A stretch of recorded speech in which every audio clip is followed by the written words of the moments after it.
Hey, welcome and thank you for this very special meeting of the Tri-Valley Democratic Club. We normally meet in person at the IBEW on every third Monday of the month. So if you are able to stop in and see us, our meetings are open to the public. I want to just start really quick with just a shout out to the Screen Actors Guild and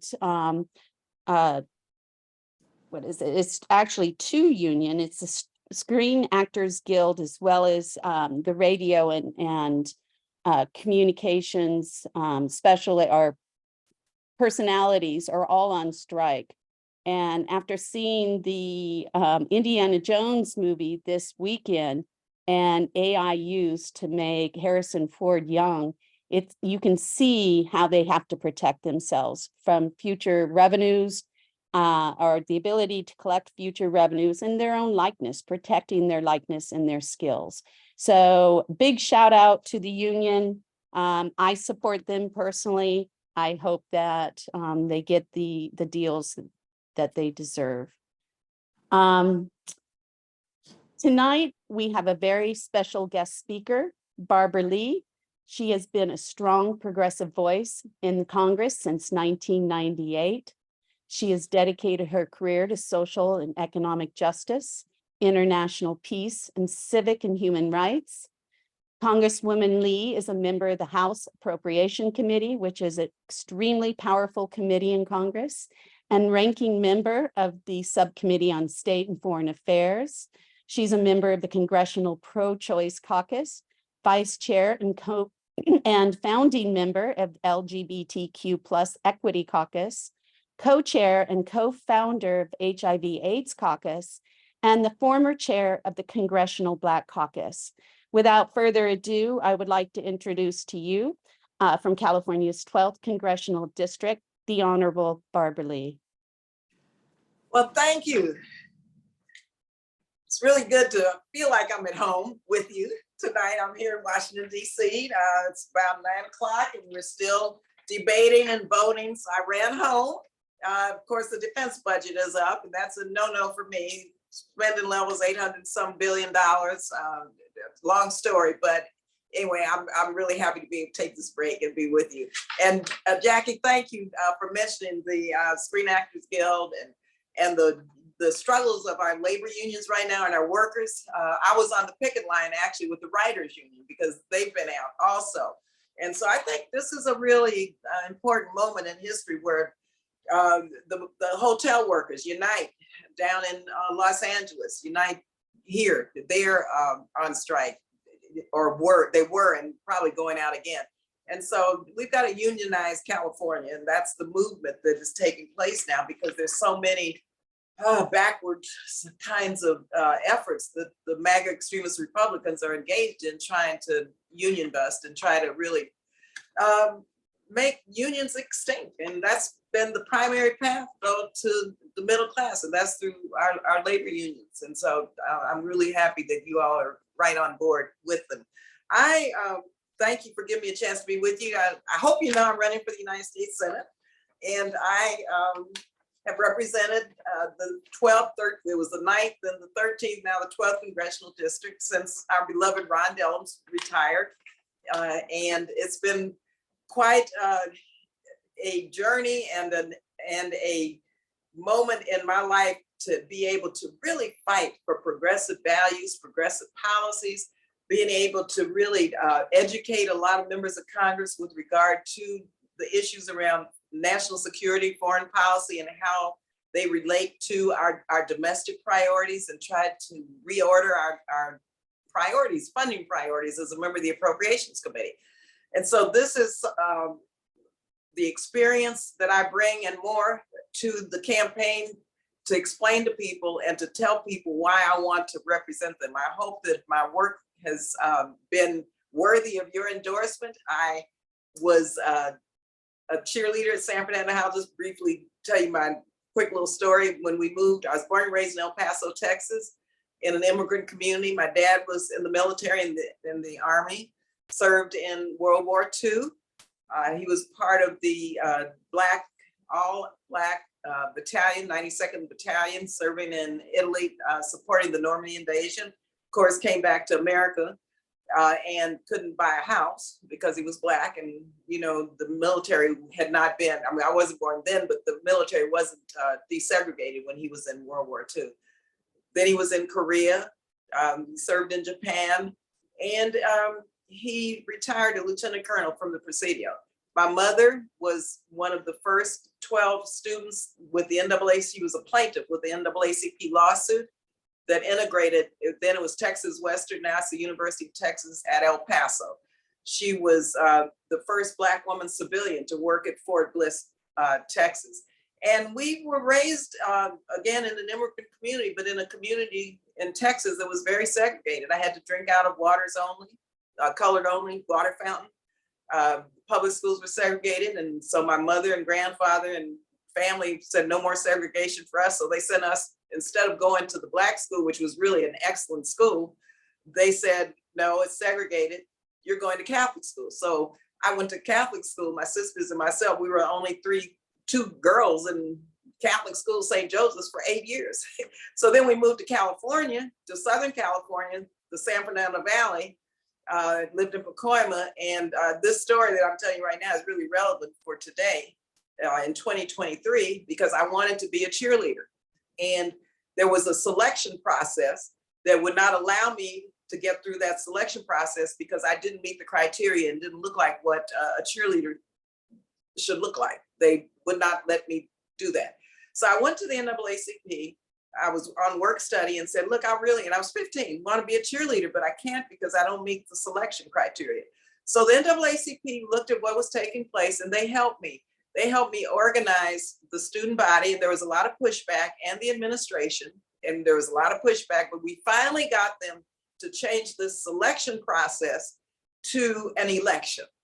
And that was a struggle, but I tried out during this election in front of the student body, and guess what? I won.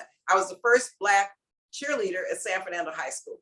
I was 15 years old. That was my first election, but also that I broke that barrier so that other girls of color could try out and become cheerleaders also. So a Japanese American girl and a Latina one. And I share that story with you because so much of my life has been about disrupting and dismantling policies and barriers for everyone, not only for women or for African Americans, but for the LGBTQ plus community, for the disability community, for our seniors, for whomever doesn't have a seat at the table. And I've been very effective as a legislator, a negotiator, and appropriator to try to really deliver for my district and to California federal resources for trying to help make people's lives better and providing them a pathway out of poverty. Right now in California, out of 40 million people, 20 million are one paycheck away from poverty. So I just share these stories with you to give you a sense of why I'm such a fighter, because I feel that, and I know that in our country, we still have not become the country that provides liberty and justice for all, nor have moved toward this more perfect union, which we all must fight for.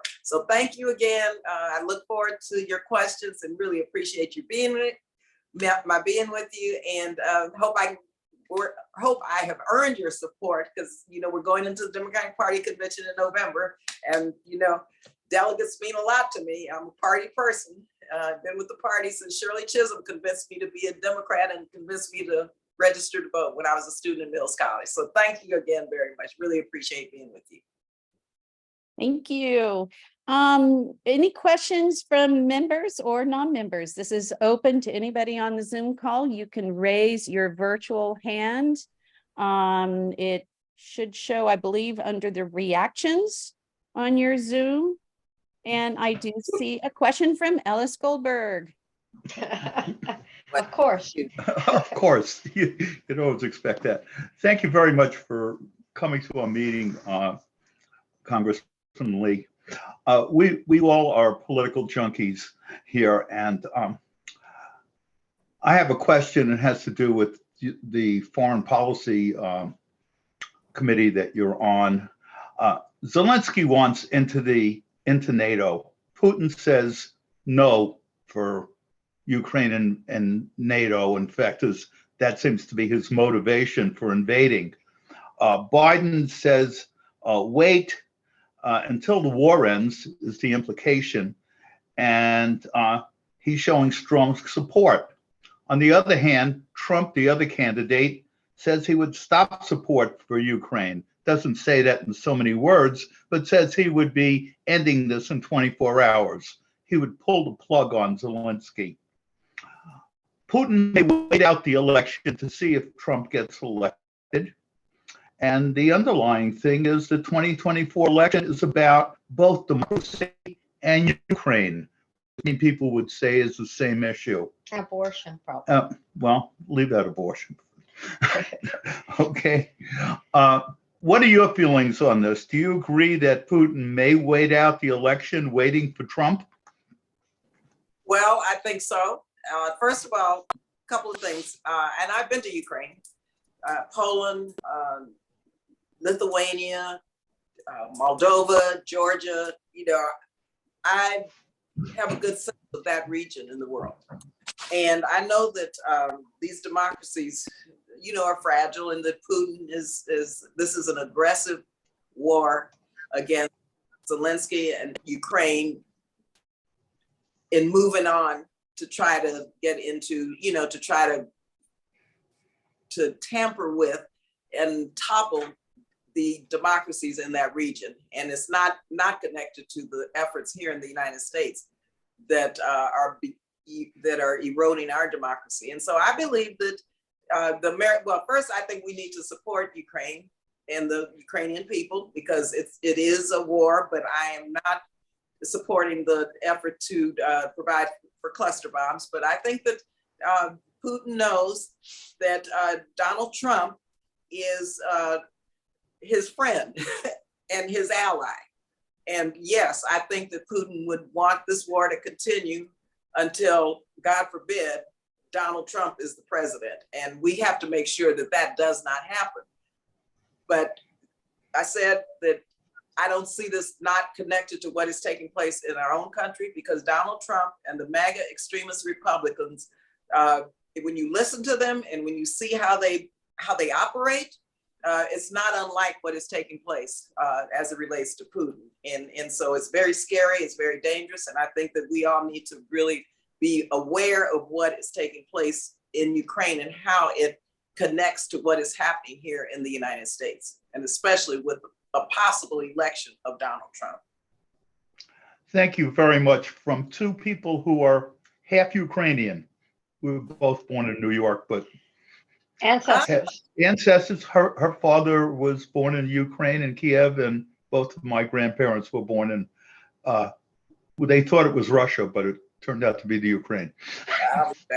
Yes, and the Ukrainian people are very, very determined, very resilient, and very beautiful people. Like I say, I've been there a couple of times. And actually, I have on yellow and blue today in the Ukrainian colors. There have been efforts on the floor just recently, which the MAGA, Lauren Boebert and Marjorie Taylor Greene and Matt Gaetz, all of them are putting forward amendments on the defense bill to say within 24 hours, we need to leave Ukraine. Within 24 hours, we need to stop supporting Ukraine. Within 24 hours, we need to, and you should see the kind of terrible amendments that they're putting forward. And so this is very timely, your question.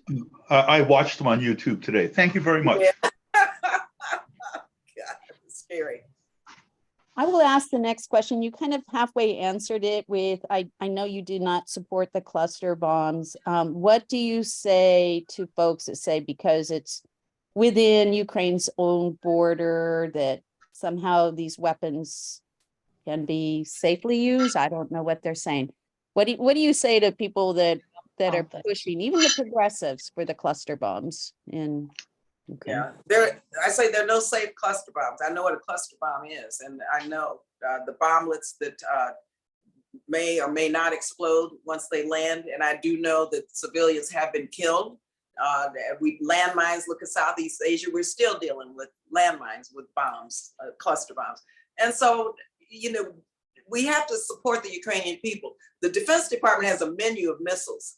And President Biden, I mean, the subcommittee that I was the chair of, now I'm the ranking member of, we have restricted the use of cluster bombs through my bill since I think 2010.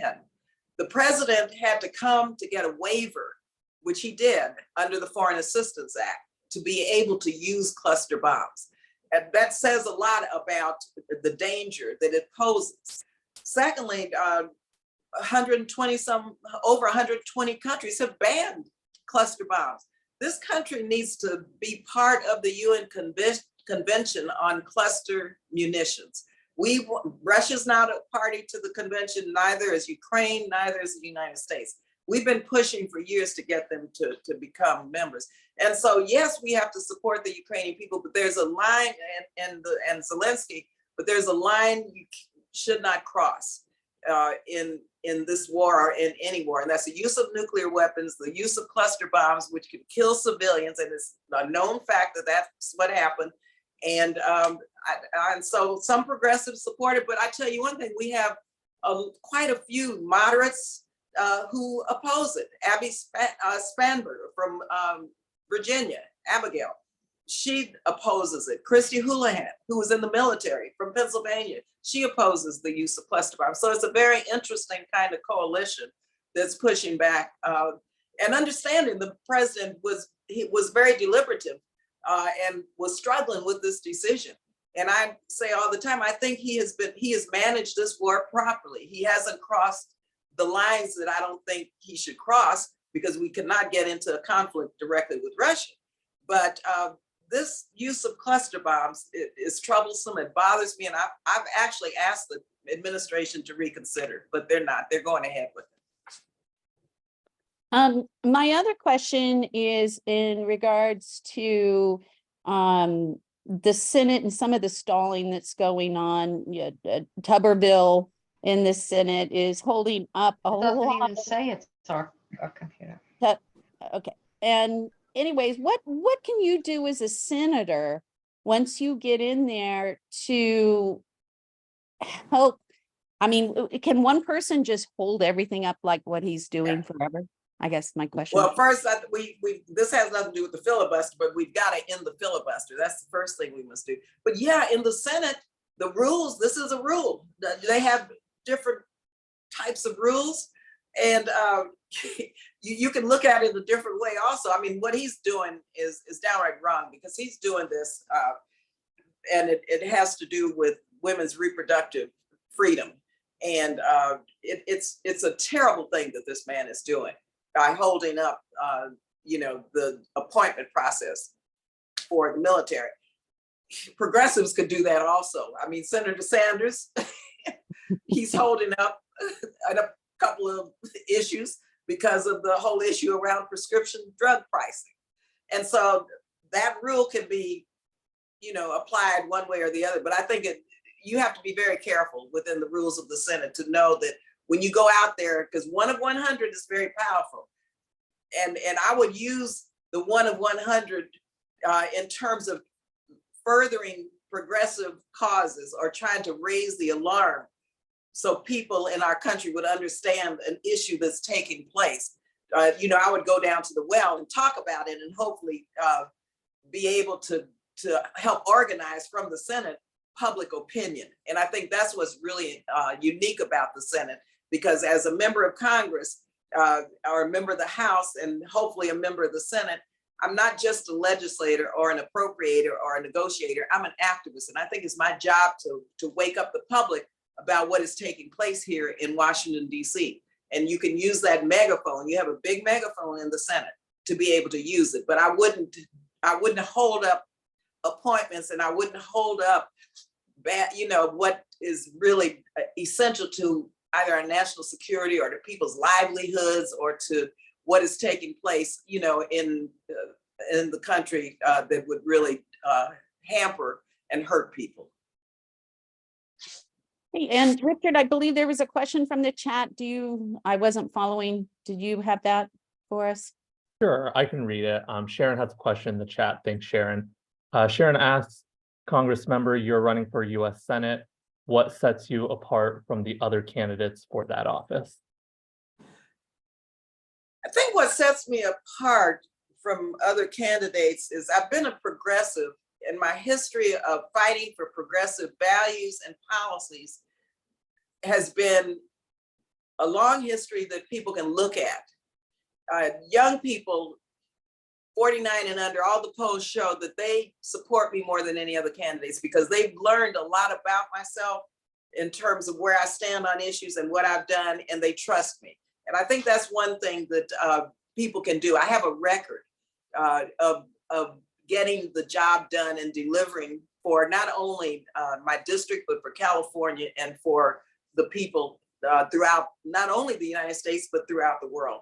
And I have a very clear understanding of the relationship between foreign and domestic policy. There are very few people, the candidates who are in this campaign, who've had the extent of foreign policy experience and domestic policy priorities and progressive values as Barbara Lee. So I think that sets me apart. Also, thirdly, when you have the lens of somebody such as myself in the Senate, there are no Black women in the Senate, only 2 since 1789, serving a total of 10 years. That lens is a unique lens that I carry. And African-American women have always fought.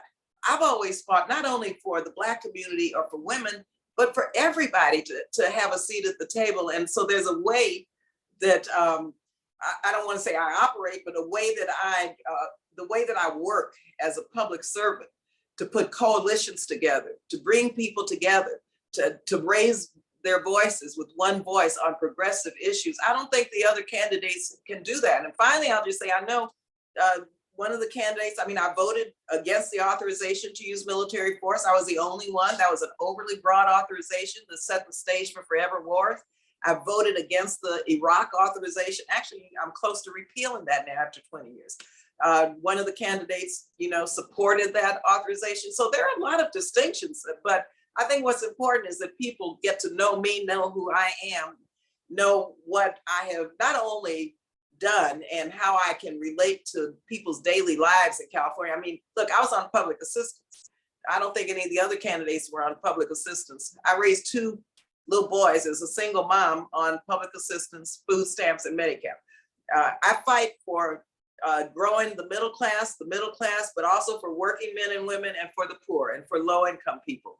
Income and racial inequality is great in California. Again, 20 million people in the golden state of California are 1 paycheck away from poverty. You don't hear many of the candidates talking about poverty or peace.